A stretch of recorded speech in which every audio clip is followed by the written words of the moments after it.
कुणाल कामराच्या शोला उपस्थित प्रेक्षकांना समन्स बजावण्यात आले। नया भारत शोला उपस्थित प्रेक्षकांची आता चौकशी होणार आहे। मुंबई पोलिसांनी प्रेक्षकांनाही चौकशीसाठी बोलवले, तर कामरा केसमध्ये साक्षीदार म्हणून प्रेक्षकांना सहभागी करून घेतलं जाण्याची शक्यता आहे।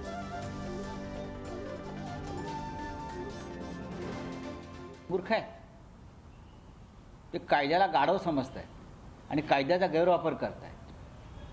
अशा पद्धतीनं या देशामध्ये कोणत्याही प्रकारे अभिव्यक्ती स्वातंत्र्य राहणारच नाही। तुम्ही प्रेक्षकांना गुन्हेगार ठरवताय। कोणता कायदा या महाराष्ट्रामध्ये काय आहे?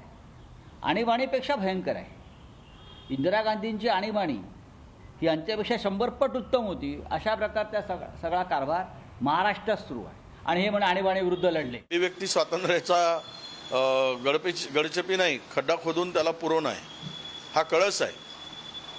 अरे कोण कुठे जावं, कोण काय ऐकावं, ह्याला काही बंधन आहेत काय?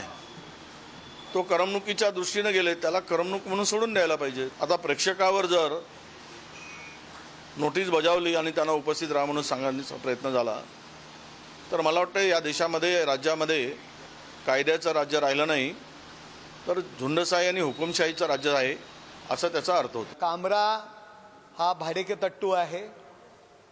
दिशा सॅलियन प्रकरण माध्यमांमध्ये जोरजोरात येत होतं आणि त्याच्याकडची दिशा, त्या दिशा सॅलियनच्या प्रकरणावरची फिरवण्याकरता उभाटाने पैसे देऊन कामरासारख्या व्यक्तींना पुढे आणलेला आहे आणि तो त्याचा भाग आहे।